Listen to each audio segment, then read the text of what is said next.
Good morning, everybody. I want to thank you for being here for this announced press conference so that we can talk about truly historic situation as it relates to the weather. Obviously, this is the third weather-related emergency or disaster that we've had this year. And while this flooding event is a smaller geographic area than what we had in March, it is a considerable part of the state. It extends basically from I-55 westward and will eventually get, we think, all the way to the state line with Texas in South Louisiana.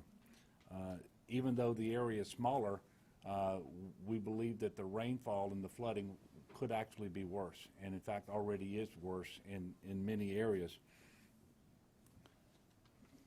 This is an ongoing event. That's one of the critical things that we impart to the viewers out there all over Louisiana, is this is certainly not over. The rain continues to fall. It continues to fall in the areas that have been most impacted already. This is a very slow-moving, low-pressure system, and when it moves, we expect it to move westward.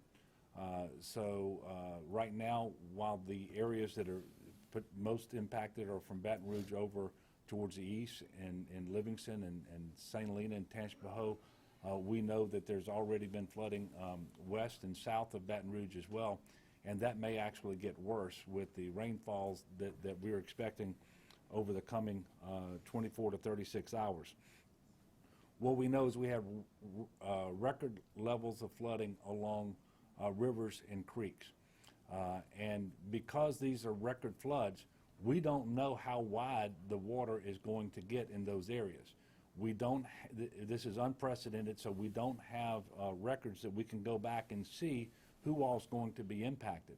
And whether it's the Amite River, the Comite River, the Tickfall River, the Tangipahoa River, and all of the tributaries, if you are living in those areas and you've been advised to evacuate, you need to do that. You need to heed these warnings, and please don't rely upon your experiences in the past and that water hasn't entered your homes or the flooding hasn't been as bad as you were told it might be, because that's what's taxing all of the resources in terms of our first responders and the people who are going out and doing these search and rescue missions now.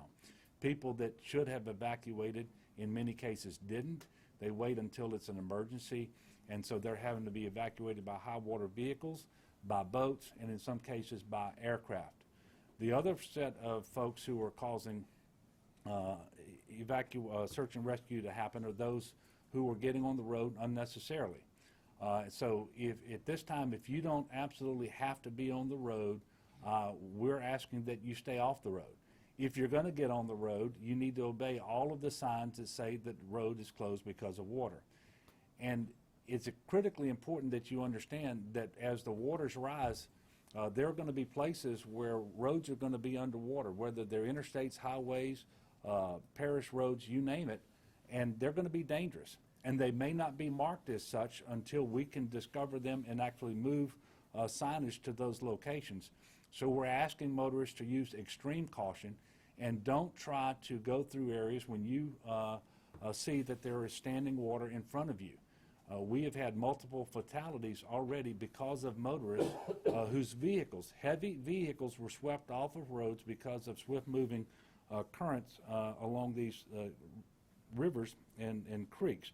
So asking everyone to simply evacuate if you're supposed to do that, if you're being advised to do that. Stay off the road if you don't have to, and if you're going to be on the road, be extremely cautious. There has, because of this unprecedented historic flooding event, been issued by me yesterday a statewide emergency declaration.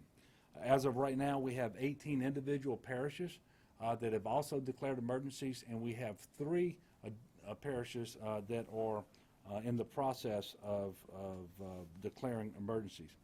As of right now, well over 1,000 people rescued, not just from their homes, but from their vehicles.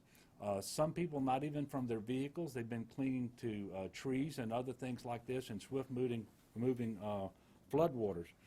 We've also rescued more than 100 pets. at this point. And of course, this is happening with multiple agencies involved, from the state police to the National Guard to Wildlife and Fisheries.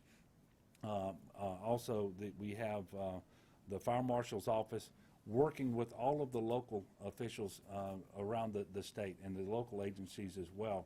And so these numbers are going to continue to climb based on what we're doing out there right now. So I'm just encouraging everyone to stay tuned, make sure that you're watching the news, and if you've got any questions about what's going on, please be cautious about it. Call and check things out.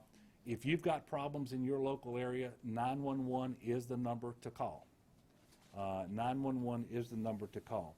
Now, I'm going to be followed this morning in this order for some more particular information from each of these agencies by Lieutenant Governor Billy Nungesser. We're also going to hear after that from Colonel Wascom here at GOHSEP, General Curtis from the National Guard, Doug Kane from the State Police. We also have embedded with us right now, we're very thankful, Jerry Stollier with the FEMA, and he's going to be talking to you. And then we're going to hear from Secretary Sean Wilson at the Department of Transportation and Development to talk about road closures and how people can get the most accurate real-time information about that and other information. And then finally, you're going to get some information this morning from Secretary Marquita Walters at the Department of Children and Family Services, who is going to talk about some of the shelters that are opening or open around the state and what people can expect at those shelters. And then after Marquita speaks, we will open it up for questions. So, Billy? Thank you, Governor. As the parishes the Governor mentioned, all the state parks and welcome centers in those areas are closed. And as this storm moves west, we will close the ones as that rain affects those areas. As we saw after the last floods, so many people volunteered to help people, gut homes, rip out carpet. We're expecting that need to even grow after this event. So if you would like to volunteer, you can sign up at volunteerlouisiana.gov to assist your neighbors in gutting their homes. Thank you. Thank you, Billy. Good morning, everyone. Jim Wascom with the Governor's Office of Homeland Security Emergency Preparedness. Just a few things, as the Governor said, he signed early on yesterday the statewide emergency declaration, and we're assisting the parishes that are in the progress of doing their emergency declarations with those. As he mentioned, FEMA has been embedded with us since early yesterday morning. They'll remain here. They really never left since the floods in January. Thanks a lot to Jerry Stoller and his folks for being here. We are currently, the damage assessments are starting to trickle in, but I just want everyone to know that we're still in a response mode of search and rescue. So we will work towards the major emergency declaration, or the major declaration request of the President as quickly as we can and as quickly as we can ascertain those damages. What I would like to tell folks, to reiterate what Governor Edwards said, is if you have an issue in your parish, call 911, call your local parish officials. That is how we coordinate the resources for the parish. So call there. We will get the calls from the parish. It's input in our computer systems through WebEOC, and we will work those as quickly and as efficiently as possible. The other place you can go to get information is www.emergency.louisiana.gov to get the latest on the updates. And as we like to remind people, as the Governor stated earlier, turn around, don't drown. If you don't have to leave your homes, don't get out of them, stay there. And if you need assistance, call your local officials and we will get assistance to you. Thank you. Glenn? Thank you, Governor. Good morning. I'm Glenn Curtis with Louisiana National Guard.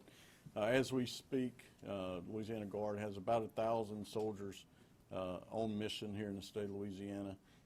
We have about 170 high water vehicles and about 20 boats and then 5 helicopters that are either currently engaged or staged. In the way of high water vehicles, we have about 70 that are currently on mission, but about another 100 that are either moving forward to engage or they are staged over in the Lafayette area as the storm tends to go west. The Governor has given us approval to continue to increase our numbers. I suspect by close of business today, we'll be closer to 1,250 soldiers total on duty and responding.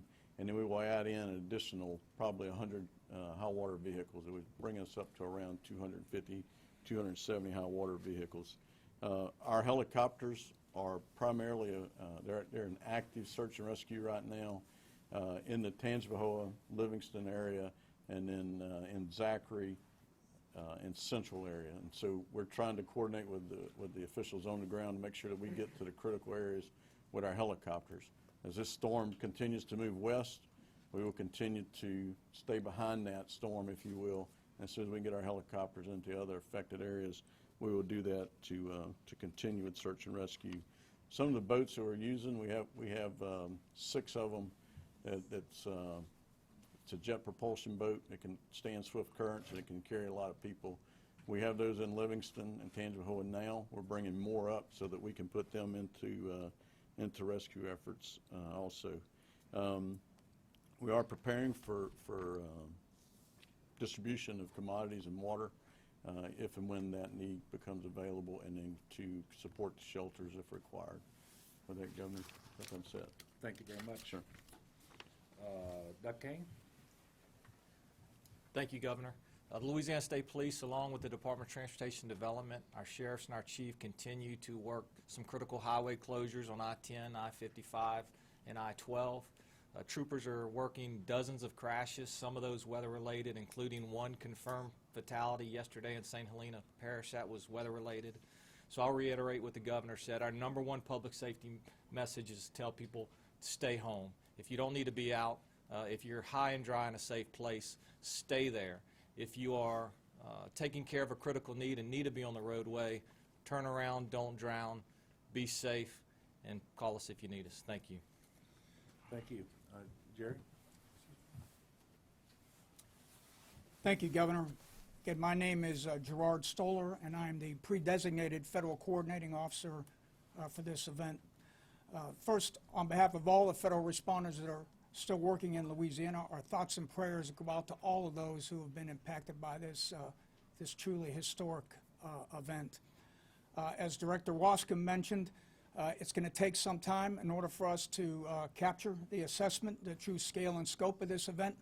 We're still very much in response mode, and the absolute priority right now is life-saving and life-sustaining measures. We are here in support of the state. The state is very much in control of the response at this time. All requests from the local parishes are being met. We stand ready to support Director Wascom and his staff on any unmet needs. And again, just want to encourage all local residents to listen to all the warnings that are put out by local officials. Thank you very much. Thank you. Secretary Wilson? Thank you, Governor. First, I will tell you that Louisiana has about 16,000 miles of roads that we're responsible for, and I stand here today with over 100 of them closed, Governor. We concentrate on the interstate, so between I-55 east and westbound all the way to 43 we've closed. We've got closures on I-10 here in Baton Rouge as well at Bluebonnet and at Highland. We are concerned and are monitoring the weather conditions as this element moves westward, and we've got folks deployed where we're using every barricade and every high water sign there is in our possession to notify the public and prepare them. I will encourage the public to use www.511la.org. You can get it on your cell phones, you can get it on your computer, and you can dial 511 to get the latest and greatest of real-time closures. And as we've said, if you do not have to be on the road, you can avoid being a rescue or getting a free boat ride because water rises, our roads don't. And we are prepared to help you if you have to get out there, but please don't. And we're also ready to inspect bridges and monitor them for their safety, which is another reason why we don't want you to get out even if the water goes down. You cannot be certain of traveling through high water in these incidents. So be safe, and happy to have any questions, Governor. Thank you. And Marquita Walters? Good morning. Right now, DCFS is working directly with the Red Cross, serving all of the people, and we're going to give you a list of those shelters in just a minute.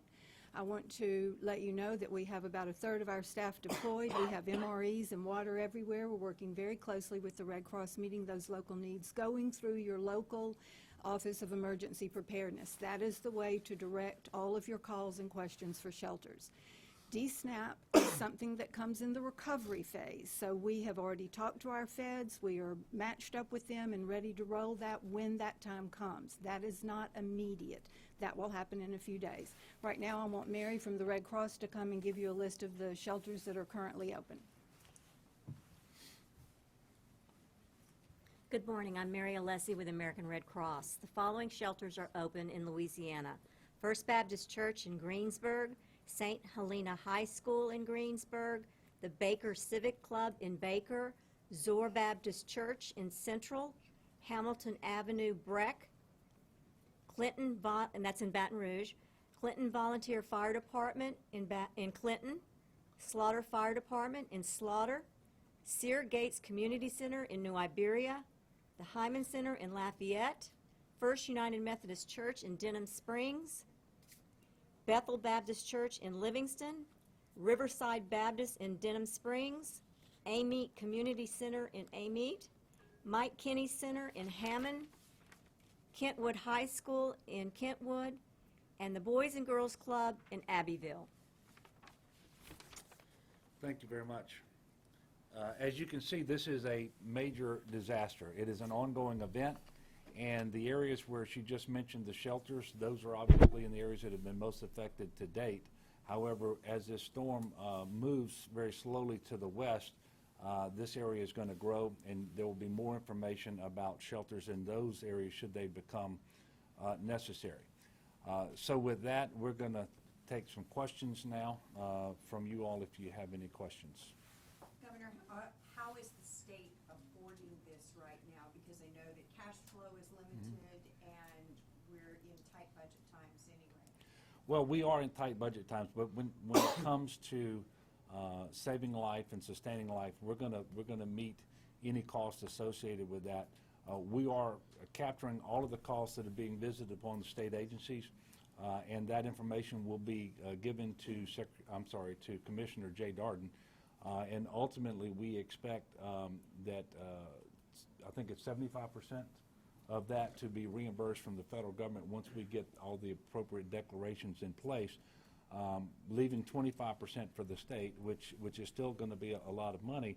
But at this point in time, that really is secondary. We will find a way to do everything that we need to on behalf of the people to keep them safe.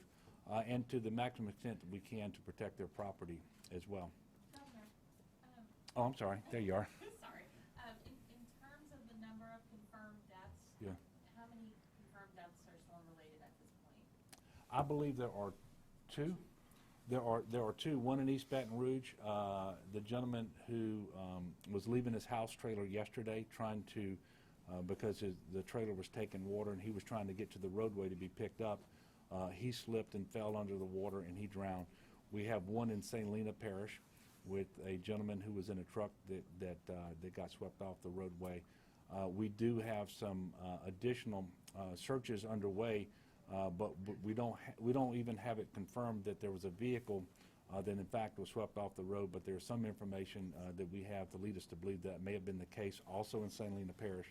So we're looking for that one as well. And so we obviously want to impress upon people that this is extremely dangerous for you to go out and to try to cross high water that's swiftly moving across the road. It really doesn't take much depth of the water if it's moving quickly to wash your vehicle off the road, where it will quickly become very deep. So we're asking people to not do that, because when you do that, you don't just put yourself in harm's way, you tax our resources, and you're going to put first responders in harm's way as well.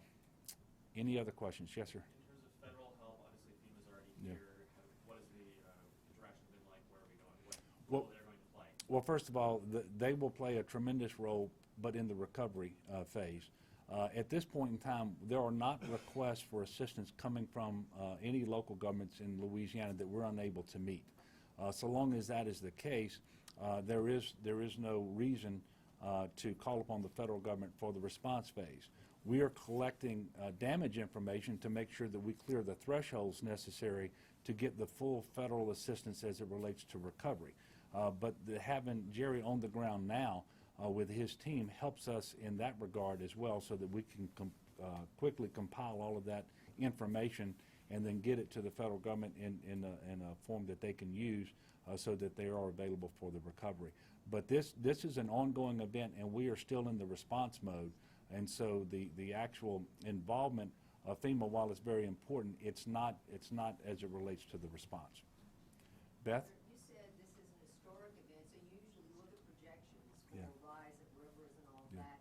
And so this is beyond anything we've done before. So what are you doing now to anticipate what might happen? Well, we're telling people that we really can't predict with any accuracy whether they're going to be impacted or not. For example, we have certain rivers that we expect to crest 4 feet above the record. Now, what we know is that water is going to be very wide. It's not just going to be deep right there on the banks of the river. It is going to spread out very, very wide, and you're going to see homes flood that have never, ever flooded before. And homes that may have taken on just a little bit of water in the past are now going to be taking on much more water, put them in a very dangerous situation. And in fact, I've talked to numerous people. In fact, there are people standing behind me right now whose homes either have or are just about to take on water, and that has never been the case before. And so what we heard from the National Weather Service is we can tell people that the rivers are going to crest, and they're going to crest several feet above record, but beyond that, we don't know how far out from those rivers and creeks people are going to be affected. But it's not just the homes, Beth. This is the roads. This is not just the highways, but these are the driveways. These are the parish roads, the town roads that are also going to have water that maybe have never had them before either. Governor, you had to evacuate the governor's mansion because of Yeah. flooding. What about your home in Amy? Is it okay? No, my home is fine in Roseland, actually. My home is in Roseland. Yeah, we actually did take some water. That's never happened before either. But that was a rain event that put the water down in the governor's mansion. Yes, sir. Are you being able to operate outside of the governor's mansion? Because I understand that there's no Well, and this, I appreciate you asking the question. The electricity is off at the governor's mansion. We cut it off as a precaution because the water totally inundated the basement, where we have a lot of electronics and a lot of things like electrical systems. But that has happened across the state of Louisiana. There have been disconnects in order to keep people safe. And I'm asking people to be very patient. The electric companies, whether it's Entergy or the co-ops, they will be restoring power as they are able to do so. But safety is the number one thing here right now. And so I'm asking people to be patient. And when electricity can be restored, it will be. And of course, there's the traditional outages as well with problems with the grid and that sort of thing. So it's a combination of those two things. But we just all have to be patient, and I'm encouraging my family to do that as well. And are they at the governor's office? No. Governor's mansion, or? No, we relocated up north to GOHSEP, which is a facility that the state police administers. I mean, that they run up there. One more? All right, thank you all very much. Thank y'all.